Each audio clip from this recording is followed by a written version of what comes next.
Everybody, I would like to thank Dr. John Patterson and the committee behind me for the work they did today in making sure that Missourians have the most up-to-date and accurate information in regards to the state's coronavirus and what we're doing as a state to prepare for that and to protect our citizens from its spread. We do have faith in our healthcare providers and our hospital system as they get ready and take important preventative steps today. And we're also have faith in Missourians and doing what things they need to do in preparation. The things that we heard today and utilizing smart judgment in how they seek medical care. We remain prepared as a body to act if need be for local or state health officials. Obviously, we are working in conjunction with the federal government, state government, local governments in preparation for this. And want to make sure that the citizens of Missouri know that their state government is being proactive in the steps that we were taking. I'd also like to thank the witnesses that came today. We had Dr. Stephen Witt, who's an infectious disease specialist from the University of Missouri School of Medicine, Dr. Clay Dunnigan, who is the Chief Clinical Officer for BJC, as well as Dr. Randall Williams, the Director of the Missouri Department of Health and Senior Services on the state's preparedness.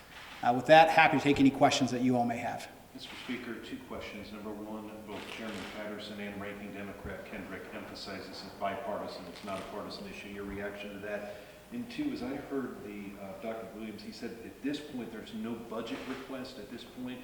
But if that happens, would the legislature be able to come up with the money? We would be prepared, and Representative Cody Smith, who is right behind me, we actually talked this morning about if money is needed. The ability to put that in the supplemental to get that money to the people who need it quickly.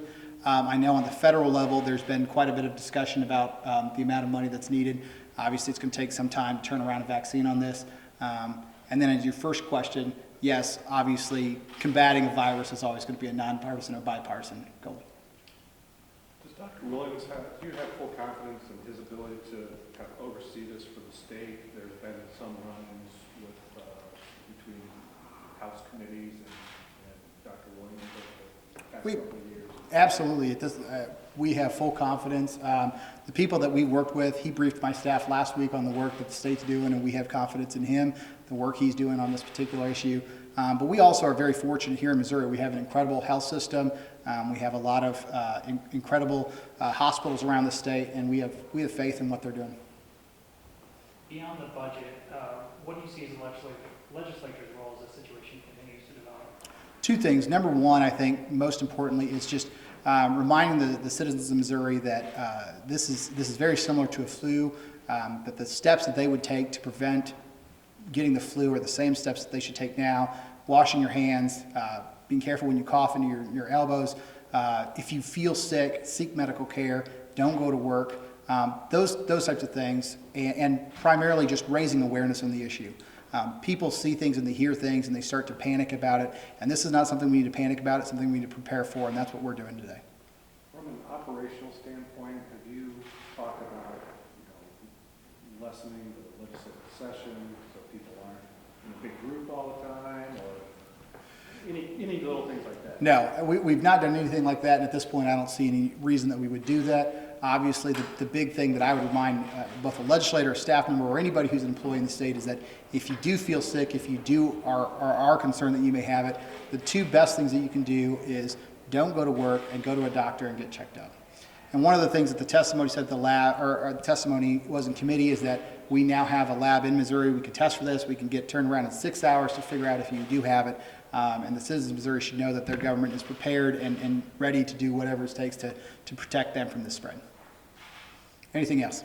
Is the committee planning any future hearings, or was this a one-off? You know, at this point, I think this hearing was sort of the jumping off point.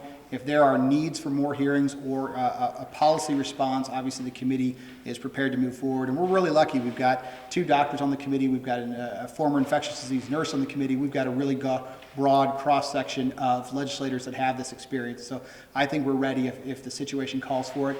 But obviously a lot of it is putting this on the minds of Missourians on what they need to be doing to be prepared.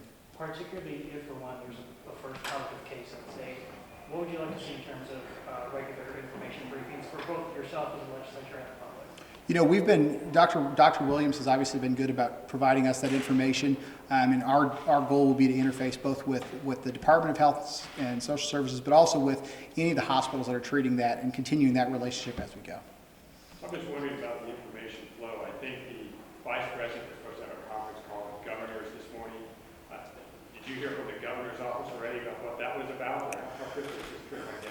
So we talked to Dr. Williams last week. That's the first time that we had an opportunity to talk to him, and he was getting ready to talk to Washington, D.C. about that. And so we decided that, especially as the House, as the body that's closest to the people, it was important for us to get out in front of this, be proactive on it, and that's why we asked him if he would be available this week to come and sort of inform us. And then we tried to pick a broad cross-section of representatives that we thought had some experience in the area, that had worked in the healthcare field, and would be best able to equipped to handle the information and figure out what policy or budgetary response there needed to be. So the governor's office has briefed you about the call with Vice President Pence this morning. At this point, no. Like I said, our interactions were with Dr. Williams last week and then what we heard at the committee today. Thanks, everybody. Thank you.